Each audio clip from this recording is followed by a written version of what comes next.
大家好，今日想同大家分享一下改造圍牆。呢個係我哋屋企原本嘅圍牆，可以睇到原本係嗰種最傳統嘅木片籬笆，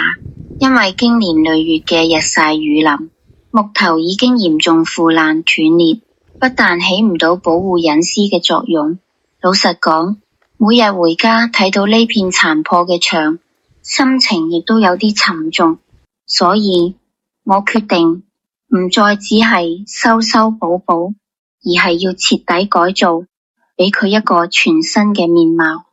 為咗要做出仿石牆嘅厚度勤質感，我哋喺原本嘅框架上安裝咗金屬網或者係基礎板材作為爪力層，接住我用紙板封好表面，再用鐵絲網固定。呢一步非常關鍵，因為如果你底層做唔好，後面嘅牆就掛唔住。調配水泥砂漿，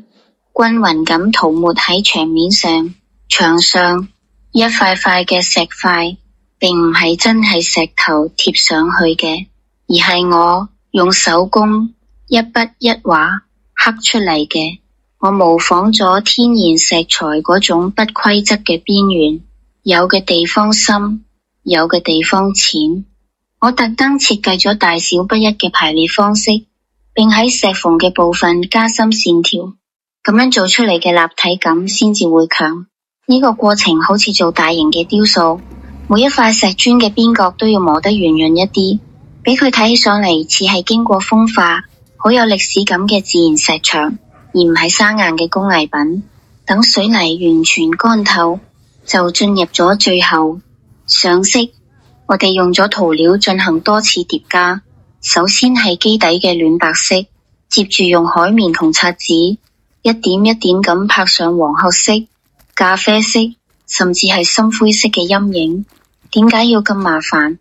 因為天然石頭嘅顏色絕對唔係單一嘅，石塊表面嗰種斑駁、深淺交織嘅視覺效果，咁樣先至能夠模擬出石材嘅粒粒感同歲月痕跡。呢座仿真石牆就正式完工啦，